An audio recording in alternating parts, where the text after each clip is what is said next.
including those in Gaza. The activism of an African studies student and someone with joint British and Gambian citizenship is a reflection of the long-standing solidarities between African activists, anti-colonialists, and sometimes even African states for the people of Palestine. We have seen this over the last year and a half in the leadership of the government of South Africa in bringing the case against Israel to the International Court of Justice for crimes that South Africa has argued that Israel is committing, including genocide by killing Palestinians in Gaza, causing serious mental and bodily harm, forced evacuation, widespread hunger, creating conditions calculated to bring about their physical destruction. South Africa's filing accused Israel of failing to stem incitement to genocide in the public pronouncements of its officials. The recent expulsion of the South African ambassador, Ibrahim Rasool, from the United States is an example of the lengths to which this regime will go in trying to limit any critique of its policies. But I will note that when Ambassador Rasool returned to Cape Town, South Africa, last weekend, he was given a hero's welcome at his airport. South Africans stand with Palestine. They stand with Gaza.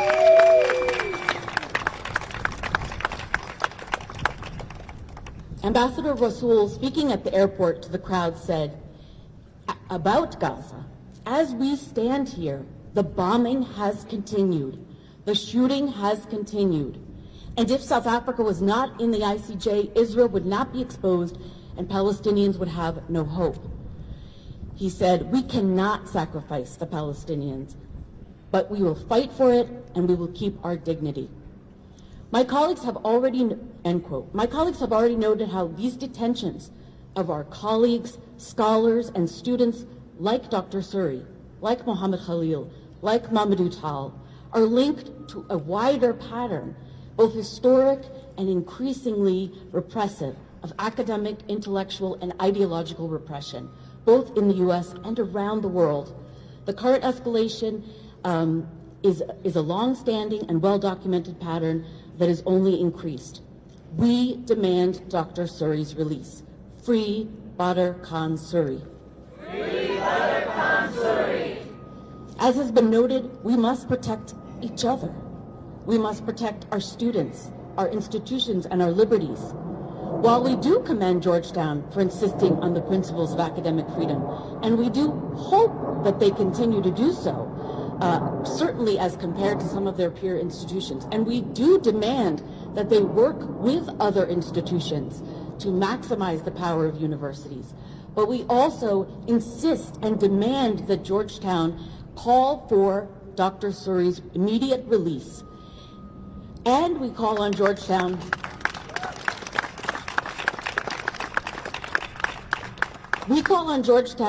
to also work on its own, but also work in coordination with other universities to resist outside entities, government organizations, and other private organizations that relentlessly lobby to censor and shut down speech that they disagree with. We will protect our students, we will protect each other, we will protect our values and mission as a Jesuit university committed to a knowledge that does justice. We will persist in our struggle for justice in Palestine, as well as struggles around the world for freedom, dignity, and equality, including in Sudan, the Democratic Republic of the Congo, and elsewhere. Free Badar Khan Suri. Free Badar Khan Suri. Free Mahmoud Khalil. Free Mahmoud Khalil. Free Mamadou Tal. Free Mamadou Tal. Free Palestine. Free Palestine. Free Badar Khan Suri. Free Badar Khan Suri. So we're going to start to wrap this up, but because we are in Red Square, which is Freedom of Speech Square, we're going to maximize this opportunity for as much as we can, because we don't know how long we're going to be able to enjoy freedom of speech in this country, given what the Trump administration is doing. So I was approached just a moment ago from my colleague in the Department of Philosophy. He wants to say a few words. And anyone else who has a short statement, want to come up and make it, now will be the time. I am Wilfried Verreke. I am a Belgian who immigrated to the United States, and I have been teaching in the philosophy department, where I also teach the ideas of Adam Smith, the founder of the ideas of democracy. And Adam Smith argues there are three kinds of goods: private goods like an apple, I eat it; roads, we have the right to use it; and the third is education. Adam Smith argued education is so important for the development of the mind that it should be free and supported by general education. Kicking education, as the Trump administration is doing, is violating the ideas of the founder of modern democracy, Adam Smith. Thank you. One of Badar Khan Suri's students is here and wants to say a few words.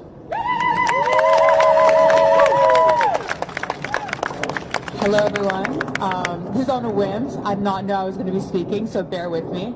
My name is Rauda. I'm currently a student of Badar Khan. I'm in his majoritarianism and minority rights class in South Asia, where we quite literally discuss the democratic backsliding and the repression of Muslims in India.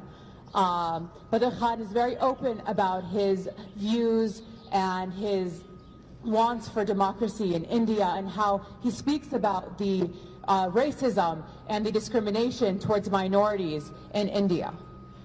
I am also a very close friend of his wife's, and constantly, if you're ever on our mosque on campus, you'll see his children running around, playing with us, spending holidays with us, specifically Ramadan. Last Ramadan, Badr was here every day, praying with us, spending time with us, eating iftar with us, and this Ramadan he is not here. It's been a heartache on our community. It's been a heartache on every single person that always is in community with him as well. Sorry.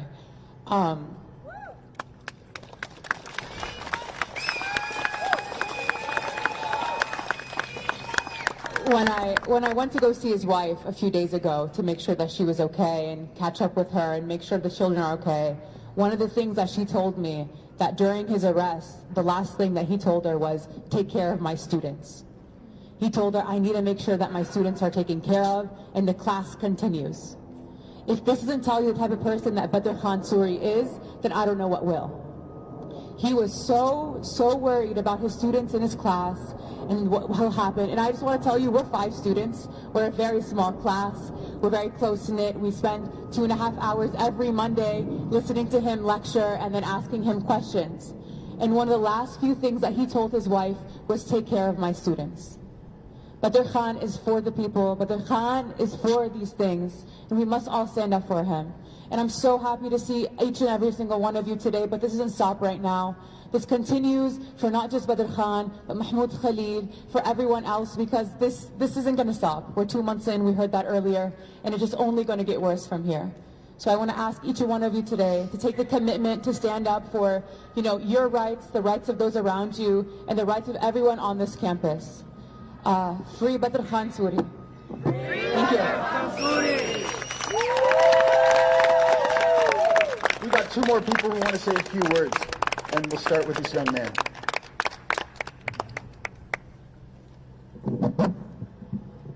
Hi, I also didn't prepare anything, so.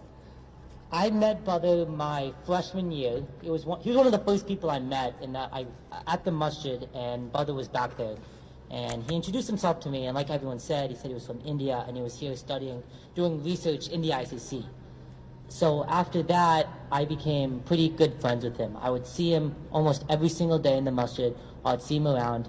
His office was on the first floor of the ICC, so as you're walking down there, you'd always see him in his office. He worked day and night, and he was always at Georgetown. His family was here. They would come every Friday, and I would always see his children around every single day. So hearing the news on Tuesday or Wednesday that he was deported was truly heartbreaking. He was one of the nicest and caring people I have ever met. So losing him was insane. I saw him on Monday. In fact, we had Iftar in Leo's, and on Monday I saw him, and it was kind of sad because I hadn't seen him for a couple of days. And I go, hey, I haven't seen you for a while. He's like, yeah, I was sick. It's kind of shocking that the people you have close to you come and then you just lose them like that. You always think that like it would never affect you, and then here you are, and you lose the people closest to you. So we need to fight, and we need to make sure this doesn't happen to anyone else. Free Badar Khan. Free Badar Khan. Free Palestine.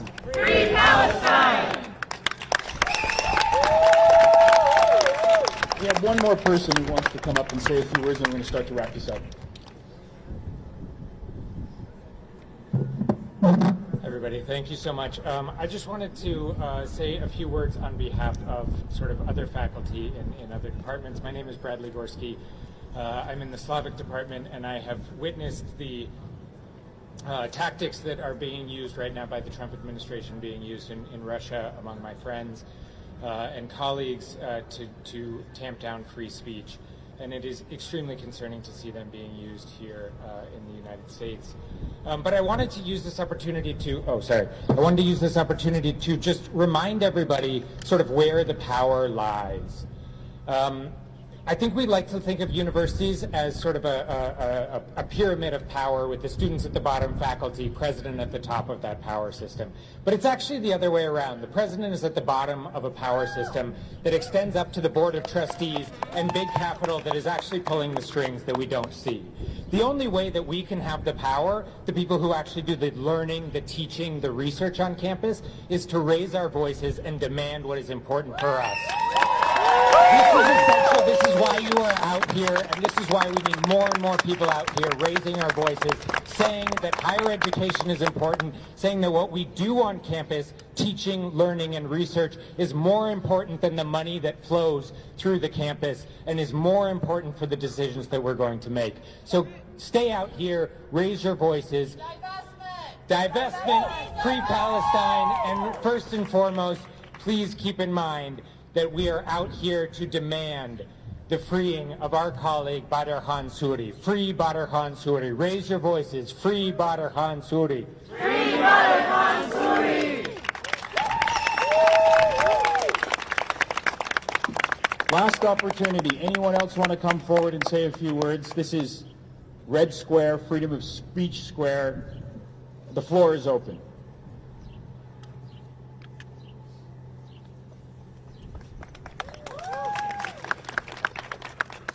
Hi, my name is Courtney Morris. I am an MA candidate in the International Migration and Refugee Studies program. I also have a class with Mahfiz, and it broke my heart to find out what happened to her family just this past week. It's been an extremely heavy time to study migration and refugees as we witness horrific events happen every single minute of every single day in the United States. And I just want to say that I was chatting to some classmates when I first found out that this happened about any protests on campus happening. And somebody said to me, so many of us can't attend these protests because we're not U.S. citizens, and they're scared now. And we need to understand that, and we need to acknowledge that. And those of us who are citizens really need to step up to this moment. We need to raise our voices. We need to go to the petition. We need to go to the protest. We need to talk to our family members. We need to talk to our friends and our communities and make sure that they're stepping up in this moment right now. Free Badar! Free Badar! Free Badar! Free Badar! Free Badar!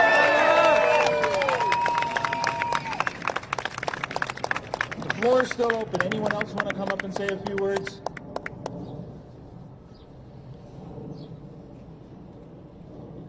Okay, then let me conclude with two concluding observations, and then we're going to ask Chloe to sort of lead us out with a final series of chants. So it would be completely irresponsible of me not to talk about several things. Number one, the importance of all of you being here. We're hoping the images and photographs are going to get to Badar Khan Suri in jail. These will be incredibly uplifting. and support us. So thank you for being here. We're going to continue to protest on a regular basis in more creative ways until he's returned.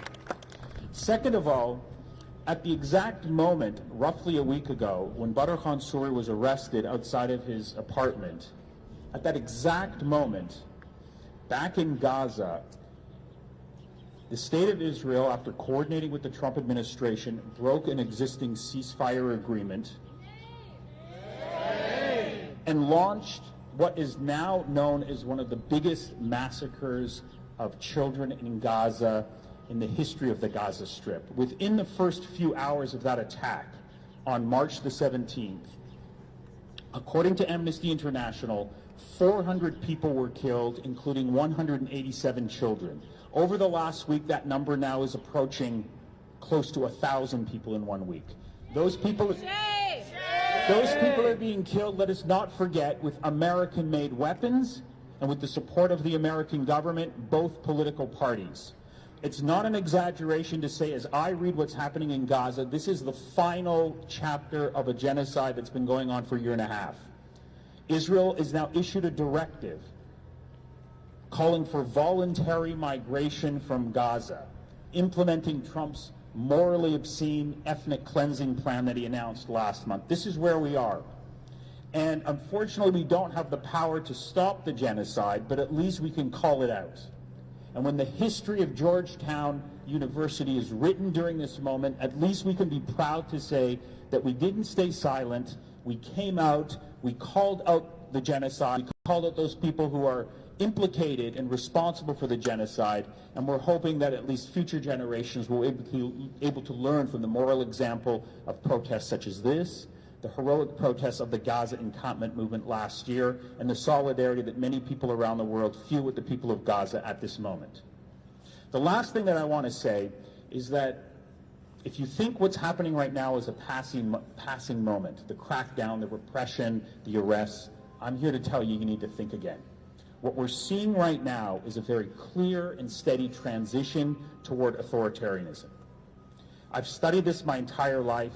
This is how it begins. And unless people stand up and push back against this authoritarian juggernaut, it's only going to get worse. And before you know it, you wake up and you find yourself in Viktor Orban's Hungary, or Erdogan's Turkey, or Putin's Russia.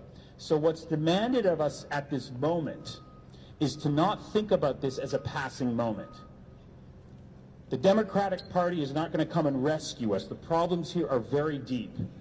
And so what's going to be required in the coming weeks and months, and even years, is mass mobilization on every level, in every town, in every city, wherever you can organize yourself. You have to push back, because if you don't push back, Trump is just going to continue down this road, this sordid alliance between the MAGA Republicans and the American Likudniks, and the Likudniks back in Israel are going to strangle all of us. And first they're going to come for the Palestine activists, and then they're going to come for the environmental activists, and then the immigration activists, and then no one's going to have the right to speak. So this is, I mean, if I had to find a historic parallel, the historic parallel that seems applicable to this moment in history is the collapse of the Soviet Union. That's what we're going through right now. So that's the bad news. The good news is that we have more resources, more opportunities, more ways of pushing back against this authoritarian juggernaut. And one of those resources that we have is American civil society. And at the anchor of American civil society are our university systems. Our universities have always been places of critique, of organizing, of pushing back against unjust policies, whether it was the Vietnam War or the struggle for civil rights or the struggle against anti-apartheid, and more recently opposing the genocide in Gaza. We have to protect our universities, because that's why they're coming after us, because these are places of independence where you can critique and hold power accountable. And if they're successful in doing to Georgetown what they've done at Columbia, then all of us are going to find ourselves living in a very different place. And people who come from abroad, like Badar Khan Suri and Mamadou Tall, to come to our university systems are going to find themselves living in a suffocating authoritarian regime. And that's not anything we want to see happen. So you got to push back. So I'm encouraging you to think deeply. Whatever plans that you've had for the future, I'm here to tell you, you're going to have to rethink them.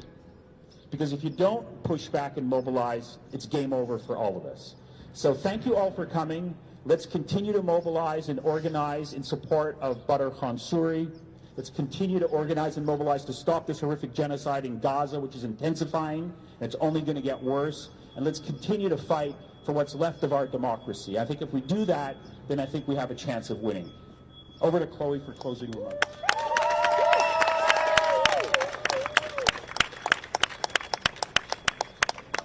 Free Badar Khan! Free Badar Khan!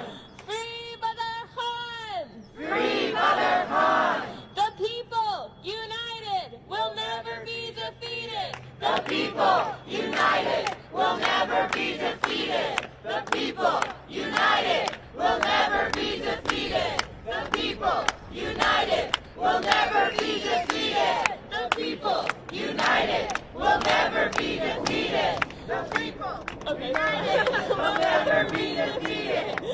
Free Badar Khan! Free Badar Khan!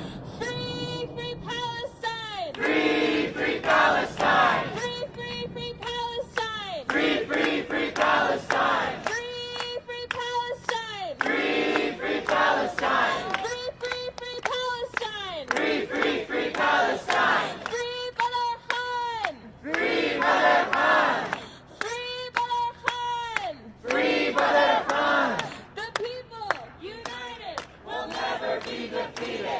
The people united will never be defeated. The people united will never be defeated. The people united will never be defeated.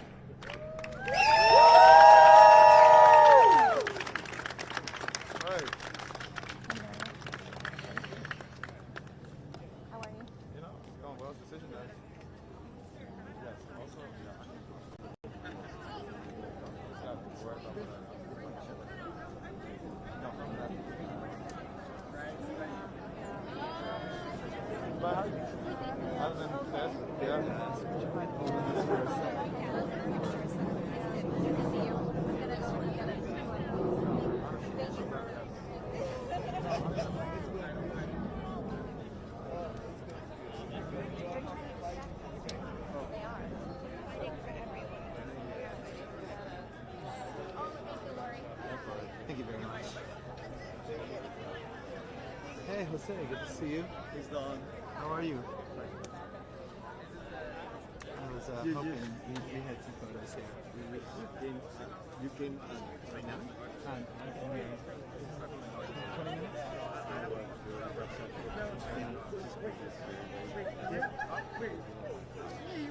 You want to be a student.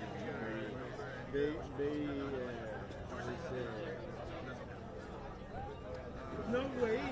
Wait, I think needed 11 now. You got here since the beginning. yeah, I was here with the stars. But they don't have pictures from the guy who was detained. They have pictures of the people who were One of the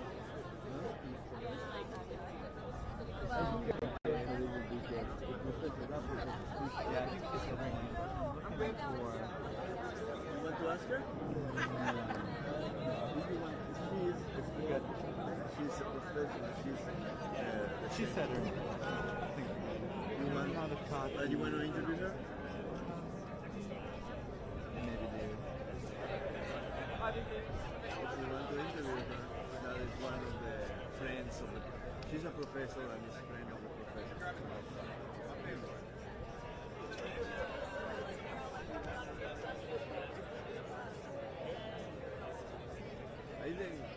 Aiden was walking around too much because I didn't want to. They say the police can kick you out and say you are needed.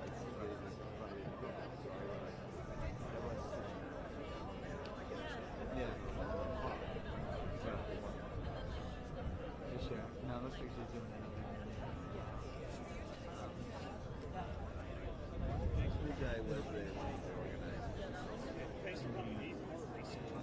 You can double check that. I would interview.